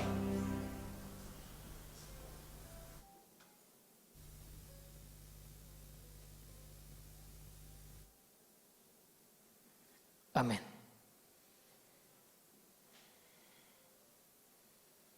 Shalom, selamat hari Minggu, Bapak Ibu Saudara-saudara yang terkasih, yang ada di tempat ini juga yang ada di rumah masing-masing mengikuti ibadah secara live streaming. Tuhan tolong, Tuhan pimpin setiap kita. Kita akan menyaksikan warta video Gereja Reformasi Indonesia berikut ini.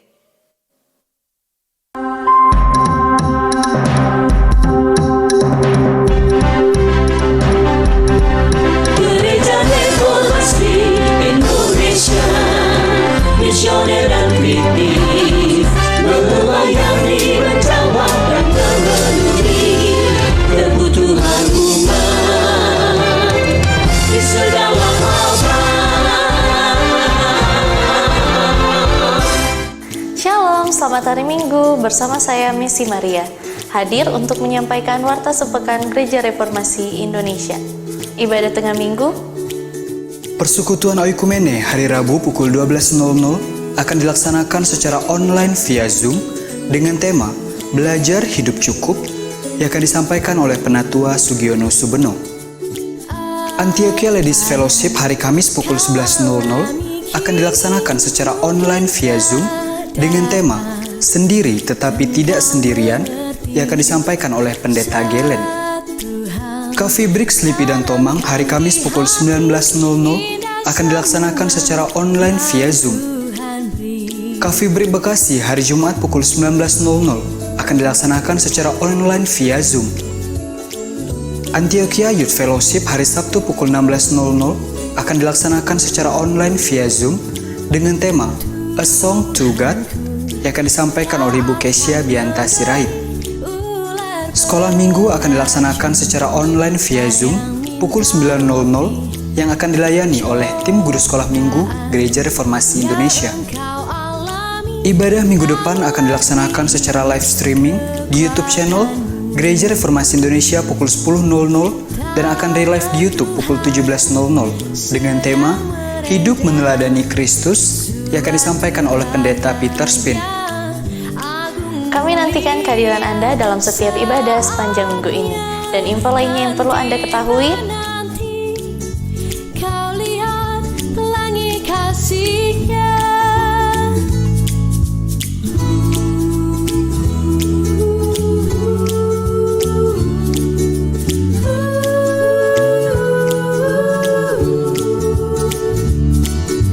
Tangan Tuhan sedang merendam suatu karya yang agung mulia. Saatnya kan tiba nanti, kau lihat pelangi kasih-Nya.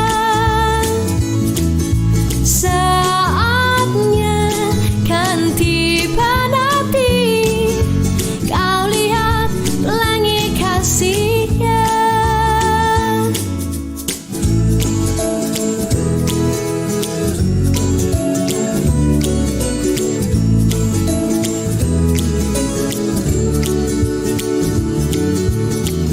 demikianlah warta sepekan Gereja Reformasi Indonesia dari kita, oleh kita, untuk kemuliaan nama Tuhan Yesus Kristus, Kepala Gereja.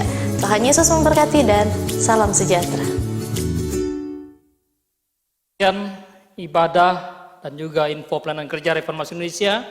Selamat ulang tahun bagi Bapak Ibu Jemaat Tuhan yang berulang tahun sepanjang minggu ini. Kiranya Tuhan menolong, Tuhan memberkati.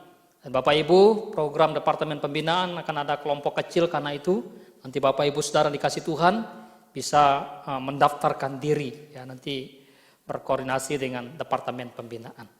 Ya, ibadah kita hari ini selesai. Sekali lagi selamat hari Minggu. Tuhan Yesus memberkati kepada petugas hari ini juga, dan seluruh jemaat yang sudah beribadah. Kiranya Tuhan terus memberkati kita semua. Jadi habis ibadah ini tidak ada fellowship lagi. Bapak Ibu bisa mengambil jalan keluar masing-masing. Ya, Tuhan menolong, Tuhan memberkati kita. Tetap jaga kesehatan, protokol kesehatan ya. Masker, cuci tangan, ya. Double masker. Ya.